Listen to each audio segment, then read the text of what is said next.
এই মুহূৰ্তত মই বিহালীৰ 69 আৰু 70 নম্বৰ ভোট কেন্দ্ৰত উপস্থিত আছোঁ আৰু প্ৰায় সংখ্যক ভোট কেন্দ্ৰলৈ যি CPIMLৰ প্ৰাৰ্থী লক্ষীকান্ত কুৰ্মী গৈছে আৰু এই মুহূৰ্তত আমি লগ পাইছোঁ। দাদা, এই মুহূৰ্তলৈকে কি দেখি আছে ছবিখন? আপোনালোকৰ চেনেলৰ জৰিয়তে মই সমূহ বিহালীবাসী ৰাইজক নমস্কাৰ জনাইছোঁ। এতিয়ালৈকে মই যিখিনি দেখিছোঁ, ৰাইজে ভোট খুব সুন্দৰভাৱে শান্তিপূৰ্ণভাৱে চলি আছে, এটা ভাল লাগিছে। আৰু এই যোৱা কেইদিন যি মানে দিছপুৰৰ যিটো বিহালীৰ যিটো মানে দপদপনি, আজিৰ পৰা বোধ কৰোঁ বিহালী সমষ্টিৰ ৰাইজে অলপ শান্তিভাৱে উশাহ ল'ব পাৰিব, কাৰণ মেলা শেষ হ'ল আৰু দিছপুৰৰ মানে মন্ত্ৰী MLA চব এতিয়া উভতি গৈছে, মেলা খতম হৈছে। গতিকে নিশ্চয় আমাৰ বিহালী সমষ্টিৰ ৰাইজে আজিৰ পৰা শান্তিৰে থাকিব পাৰিব, কাৰণ এইকেইদিন খুব অশান্তি হৈছিলে।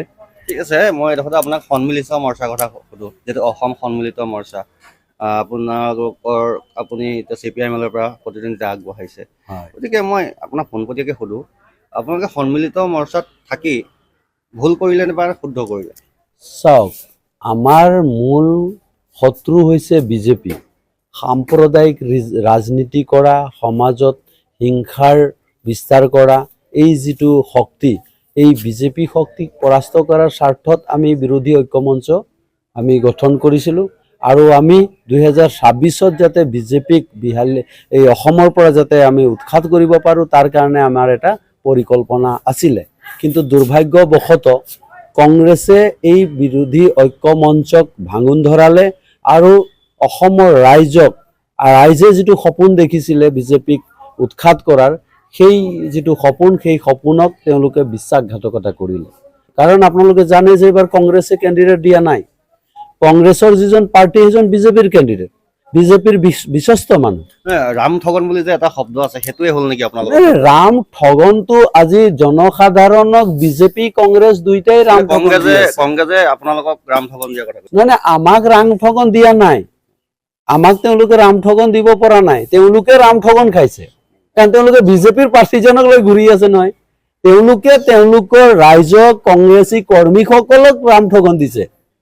আৰু গৌৰৱ গগৈ ডাঙৰীয়াৰ যিটো ভাৱমূৰ্তি লৈ আহিছিলে, আজি ইয়াত তেওঁৰ ভাৱমূৰ্তি নষ্ট হৈছে, ৰাইজে বুজি পাইছে। বহুতে কৈছে যে টকাৰ লেনদেন হৈছে, নহ'লে কালিলৈকে বিজেপিত থকা মানুহজন টিকেট কেনেকৈ পালে? আনকি এইটো ইতিহাসৰ ভাত চাগে কংগ্ৰেছৰ প্ৰথম ঘটনা, কংগ্ৰেছত জইন নকৰাকে টিকেট পাইছে। আপোনাৰ মূল প্ৰতিদ্বন্দ্বী কোন বুলি ভাবে? চাওক, প্ৰতিদ্বন্দ্বী বুলি মই নকওঁ, আমাৰ মূল উদ্দেশ্যই হৈছে বিজেপিক পৰাস্ত কৰা। কাৰণ সাম্প্ৰদায়িক ৰাজনীতি, সমাজত যিটো হিংসাৰ যিটো ৰাজনীতি চলি আছে, এইটো উৎখাত কৰাৰ কাৰণে আমি বিজেপিৰ বিৰুদ্ধে আমি আছোঁ। আৰু এই ক্ষেত্ৰত কংগ্ৰেছৰ আমি যিটো দেখিছোঁ নীতি, এই নীতি হৈছে তেওঁলোকে দল বগৰা মানুহক বিশ্বাসত লৈছে।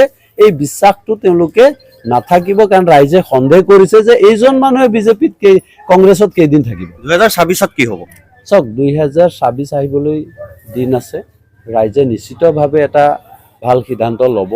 আৰু মই আজি এই আপোনালোকৰ মাধ্যমৰ পৰা মই ক'ব বিচাৰিছোঁ যে বিহালী সমষ্টিৰ ৰাইজে এটা ঐক্যতাৰ বাৰ্তা দিয়ক, এটা বিগ ইউনিটিৰ বাৰ্তা দিয়ক বিহালী সমষ্টিৰ পৰা, যাতে 2026-ত যাতে এই বিজেপিৰ যিটো অপশাসন, লুটৰাজৰ শাসন, কিনা বেচাৰ যিটো শাসন চলাই আছে, এইটো যাতে বন্ধ হয়। অসম সন্মিলিত মৰ্চা 2026-ত থাকিবগৈ? নিশ্চিতভাৱে থাকিব। আৰু আপোনালোকে গম পাইছে যে কংগ্ৰেছেতো আপোনালোকৰ মাধ্যমৰ জৰিয়তে স্বীকাৰ কৰিছে যে তেওঁলোকে ভুল কৰিছে বুলি, ভুল বুজাবুজি হৈছে বুলি।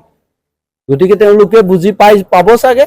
আৰু নিশ্চিতভাৱে কংগ্ৰেছে অকলে বিজেপিৰ মোকাবিলা কৰিব নোৱাৰে, কাৰণ আপোনালোকে হাৰিয়ানা দেখিলে, মানে জিকি হাৰি গ'ল। আপুনি ফলাফলক লৈ কিমান আশাবাদী? কাৰণ আপোনালোকৰ প্ৰাৰ্থীসকলে ভাগ্য এতিয়া এই মুহূৰ্তত কিন্তু বন্দী হৈ আছে।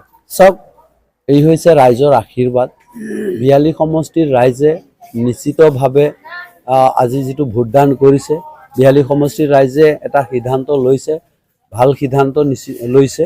গতিকে ৰাইজে যি সিদ্ধান্ত দিব, সেই সিদ্ধান্তটো আমাৰ বিহালী সমষ্টিৰ উন্নয়নৰ আৰু ভাল ব্যৱস্থাৰ কাৰণে হ'ব বুলি ভাবিছোঁ। আৰু লক্ষীকান্ত কুৰ্মীয়ে কেইবাটাও গুৰুত্বপূৰ্ণ প্ৰতিক্ৰিয়া আগবঢ়াইছে আৰু তেওঁ প্ৰতিটো ভোট কেন্দ্ৰত এনেদৰে নিজে গৈ সকলোবিলাক চোৱা চিতা কৰিছে। আপুনি বিচৰা বাতৰি পাব কেৱল নিউজ 18 এপত। নিউজ 18 এপ ডাউনলোড কৰিবলৈ স্ক্যান কৰক এই QR কোড। গুগল প্লে ষ্টৰতো পাব এই নিউজ 18 এপ।